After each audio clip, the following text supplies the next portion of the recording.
É possível uma pessoa prosperar mesmo com o país em crise? A resposta é: sim, é absolutamente possível prosperar mesmo quando o país enfrenta uma crise econômica profunda. A história e a economia demonstram que as crises não destroem a riqueza de forma absoluta, elas apenas mudam o dinheiro de mãos.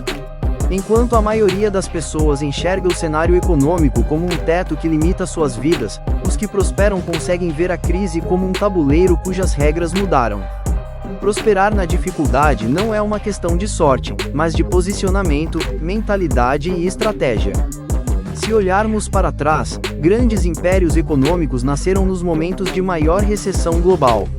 Empresas como a Uber, a Airbnb e o WhatsApp surgiram e cresceram durante e logo após a crise financeira de 2008. Por que isso aconteceu? Porque elas resolveram problemas reais criados pela própria crise. As pessoas precisavam de renda extra ou queriam economizar em transporte e hospedagem. Quem prospera na crise é quem para de olhar para o próprio bolso e passa a olhar para a dor do outro, oferecendo uma solução viável para aquele momento. O maior obstáculo para a prosperidade em tempos difíceis não está nos jornais, nos índices de inflação ou nas decisões políticas. Está na mentalidade coletiva de escassez. Quando a crise é anunciada, instala-se um clima de pânico geral. O medo paralisa. A maioria das pessoas entra em modo de sobrevivência. Cortam investimentos, param de estudar, evitam arriscar e guardam o que tem sob o colchão, esperando a tempestade passar. O problema é que a paralisia mata o progresso.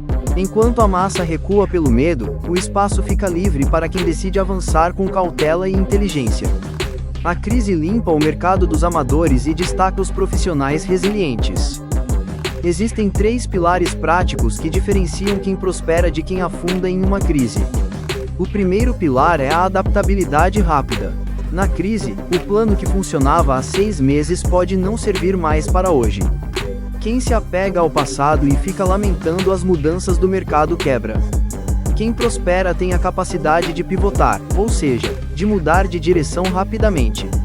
Se você vende um produto de luxo e o mercado encolheu, adapte-se para oferecer uma versão mais acessível ou mude o foco para o público que ainda mantém o poder de compra.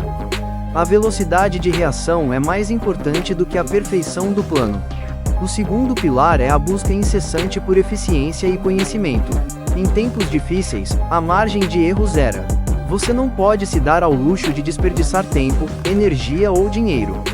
É o momento de cortar o supérfluo e focar no que traz retorno real. Além disso, o conhecimento se torna a moeda mais valiosa. Enquanto muitos cortam os gastos com educação, os que prosperam investem em novas habilidades. Eles aprendem sobre finanças, novas tecnologias, marketing digital ou qualquer competência que os torne indispensáveis. Se você for a resposta para o problema de alguém, você sempre terá mercado. O terceiro pilar é a identificação de assimetrias de valor. Crises geram distorções no mercado.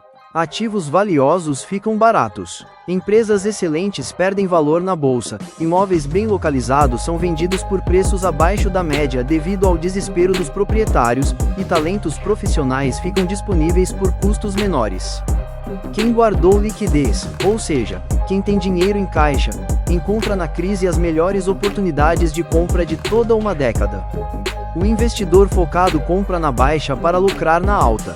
O que parece o fim do mundo para alguns, é o início de um ciclo de riqueza para outros.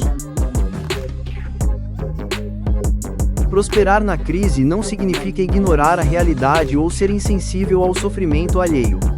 A crise traz desemprego, dificuldades e desafios reais para milhões de famílias. No entanto, a melhor forma de ajudar um país em crise é não se tornar mais uma estatística dela. Quando você prospera, você consome, você contrata pessoas, você paga impostos e você movimenta a economia local. A sua prosperidade individual se torna um motor de transformação para o ambiente ao seu redor. A crise é como o vento. Ela sopra para todos, na mesma direção e com a mesma intensidade. O vento não escolhe quem vai derrubar ou quem vai levantar. O que determina o destino de um barco não é a força do vento, mas a posição das velas. Quem apenas reclama do vento continua parado ou naufraga. Quem ajusta as velas usa a própria força da tempestade para navegar mais rápido em direção ao seu objetivo.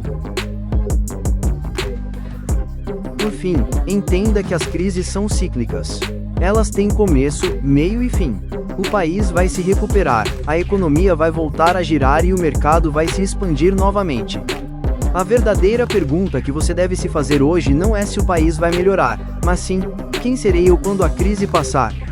Serei alguém que passou anos lamentando e esperando o governo mudar, ou serei alguém que construiu a própria base sólida, aprendeu novas regras e saiu do período de turbulência muito mais forte, preparado e próspero do que entrou?